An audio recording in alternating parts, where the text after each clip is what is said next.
To talk via phone. David, if you'd want to, I'll call you. No, that's okay. We'll do it the old way. Okay.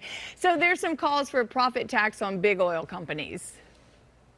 Yeah, and not surprising because energy prices continue to surge, so much so that ExxonMobil, which saw $23 billion in profit last year, is expected this year to earn nearly $33 billion in profit, and not as a result of any meaningful investment in its operations, but rather just simply windfall from all those high oil prices out there. So now lawmakers, both in the United States and in Europe, are pondering whether a windfall profit tax would be a smart way to pass along some of that money back to the consumers that are now feeding into the coffers of big oil.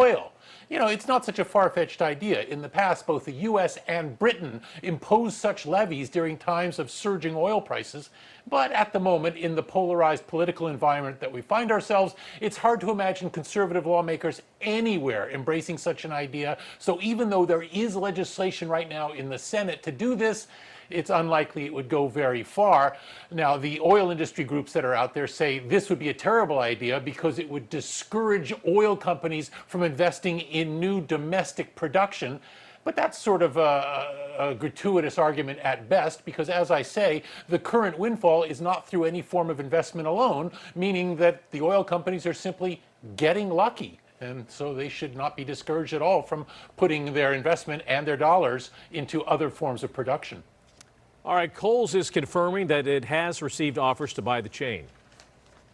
Yeah, which is interesting too, because Kohl's, among other big retail chains, has really been struggling since the pandemic started, and it's been uncertain what sort of future they had. It's been rumored for quite some time now that they were on the chopping block, and indeed, Kohl's confirming today that multiple offers for a buyout have come in. Now, this is all still preliminary. Kohl's says none of these offers are fully funded yet, none of them are official, but according to CNBC, one of the offers is from Canada's Hudson Bay, which owns Saks Fifth Avenue. So that speaks to the fact that there are some fairly highbrow offers out there, if that is indeed the case. But here's the real unknown. Do any of these potential buyers have dreams of turning Kohl's around and maintaining the brand?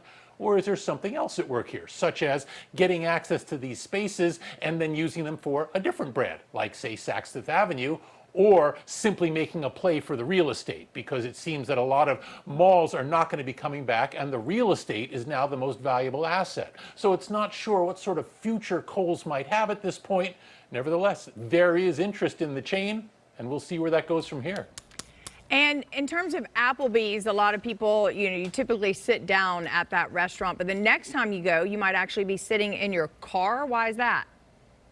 This is interesting, Lou, because Applebee's always kind of saw itself more as an Olive Garden sort of thing, where you'd come in, linger for an hour or so over a meal, and not get charged an arm and a leg for it. So it'd be sort of a family restaurant, but not a fast food restaurant, not even a fast casual restaurant.